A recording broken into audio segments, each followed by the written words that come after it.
பாரம்பரியமிக்க Saint George கோட்டையில் இருந்து நாமக்கல் கவிஞர் மாளிகைக்கு தமிழக முதலமைச்சர் ஜோசப் விஜயின் அலுவலகம் மாற்றப்படுவதன் பின்னணி என்ன என்பது குறித்து திராவிட ஆய்வாளர் துரை கருணா தெரிவித்த கருத்துக்களை தற்போது பார்க்கலாம். தமிழ்நாட்டை பொறுத்தளவில் சுதந்திரத்துக்கு முன்பும் சரி சுதந்திரத்திற்கு பின்பும் சரி பல்வேறு முதலமைச்சர்களை நாம் சந்திச்சிருக்கிறோம்.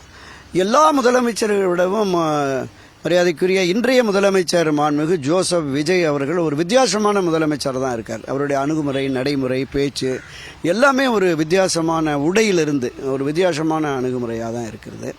எனவே அவருடைய செயல்கள், அவரை பின்னிருந்து இயக்குகிற அந்த வியூக வகுப்பாளர்கள், இவர்களுடைய வழிகாட்டுதலில் தான் இந்த மாதிரி நடவடிக்கைகளில் எடுத்திருக்கிறாருன்னு பார்ப்போம்.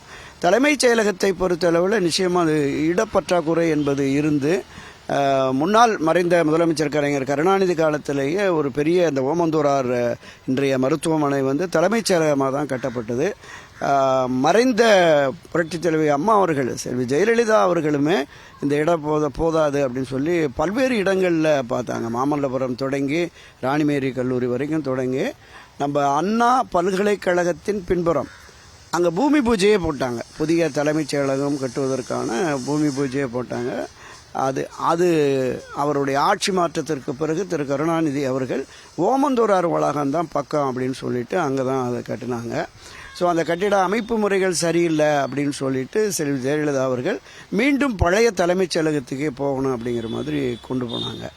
இதில் அந்த புதிய ஓமந்தூரார் கட்டிடத்தில் கீழே முதல் மாடியிலிருந்து 6வது மாடி வரைக்குமே பல்வேறு இடங்கள் இருந்தது. ஆனால் திரு கருணாநிதி அவர்கள் அந்த கட்டிடத்தின் 6வது மாடியில் தான் அவருடைய அலுவலகத்தையும் முதலமைச்சர் ஆலோசனை அறையும் அமைத்து கொண்டார். ஒரு உயர்ந்த இடத்துல இருக்கணும் அப்படிங்கிற அந்த எண்ணமும் நோக்கமும் அவருக்கு இருந்ததாக அப்போதே பேசப்பட்டது. அதே பாணியில் இப்போ திரு விஜய் அவர்கள் நாமக்கல் கவிஞர் மாளிகை 10வது மாடிக்கு தன்னுடைய முதலமைச்சர் அறையை மாற்றி கொண்டிருக்கிறார். அதற்கான வேலைகள்லாம் நடக்குது அப்படிங்கிறது. அது ஒரு மிகப்பெரிய மாநாட்டு கூடம். முதலமைச்சர்கள் இந்த ஐஏஎஸ் ஐபிஎஸ் அதிகாரிகள் மட்டத்தில் ஆலோசனை கூட்டங்கள் அங்கே தான் நடத்துவாங்க. வேறு ஏதாவது முக்கியமாக ஒட்டுமொத்தமாக அதிகாரிகளை அழைத்து பேசுவது என்கிற அந்த மாநாட்டு கூட்டம் அங்கே தான் நடைபெறும். பல்வேறு முதலமைச்சர்கள் காலத்தில் அந்த இடம்தான். இப்போ அந்த இடம் என்பது மிக உயர்ந்த இடம். அப்போ நாம் மேலும் மேலும் பல உச்சத்துக்கு வர வேண்டுமென்றால் நீங்கள் உயர்ந்த இடத்துல இருக்கணும் அவருடைய ஜோதிடர்களும் விவித வகுப்பாளர்களும் சொல்லியிருக்கலாம். இப்போ இன்றைக்கு இருக்கிற இந்த முதலமைச்சருக்கான அலுவலகம், இந்த நம்முடைய இப்போ இருக்கிற அந்த 2வது மாடியில் இருக்கிற பழைய கட்டிடத்தில் இருக்கிற அந்த அறை என்பது குறுகலான அறை தான், சிறிய அறை தான். அதில் எந்த மாற்று கருத்துமே இல்லை. அங்கு ஒட்டுமொத்தமாக பல அதிகாரிகளை அழைத்து பேசுவது என்பது ஒரு நெருக்கடி இருக்கும், இட நெருக்கடி இருக்கும்.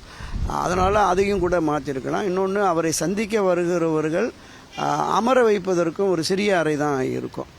எனவே இந்த வசதிகளுக்காக அவர் நிச்சயமாக 10வது மாடிக்கு போயிருப்பார் அப்படிங்கிற மாதிரி தான் நம்ம பார்க்குறோம்.